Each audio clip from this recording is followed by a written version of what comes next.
All right, I know I left y'all hanging on my kitchen island that expands, but here's an update. Last we left off, I built drawers for the island. The way I built these drawers is just wood glue and brad nails, and I just make sure I put the brad nails into the sides instead of from the bottom, if that makes sense. There are a ton of ways to make drawers, and this is just how I like doing it because it's super easy. And as far as placing the drawer slides on the drawers, I just measured the same distance that I wanted on both sides and then drew a line and drilled the screws into that line on the drawer slides. This is a pretty easy way of doing it. But then as you can see here, when I put the drawer in, it was super tight.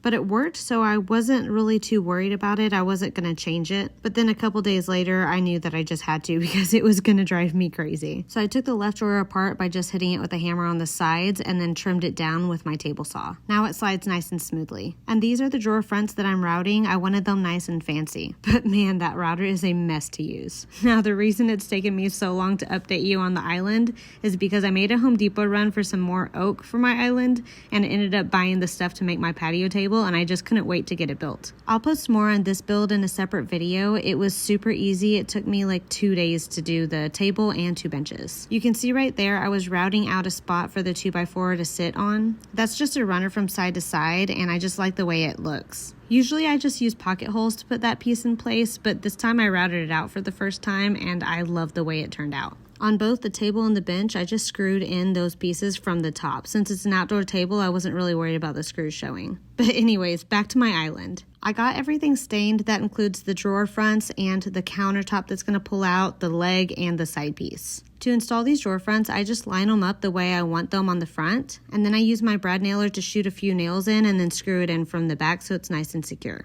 And here I'm drilling holes in the front to install my drawer pulls. I started out with a super tiny drill bit so that way it would go directly into where my pin mark was that I measured for. And then I switched to a larger drill bit that was the same size as my screws that would be holding the drawer pulls in place. I had these drawer pulls on hand. They're the same ones that are in all my kitchen. But I had some that were small and only one that was longer. So I ended up borrowing one from this other drawer right here, and I ordered another one online to replace it. I'm not sure what I'll do with the shorter drawer pulls. I'm not even sure why I had them. And then for the final touch is this end piece. This way it looks nice and cohesive all around the island. I just put glue on there and some brad nails to hold it in place, and then I used a couple 90-degree brackets to hold that end piece in place. This would have been a lot easier to do if I installed the brackets before I installed that leg. Anyways, the island is finished for now, but I do need to still add a new countertop onto it eventually because this butcher block one is not the look I'm going for. Once we get the rest of our kitchen counters replaced, I'll be adding those counters to this. But what do you think? Should I do epoxy for now?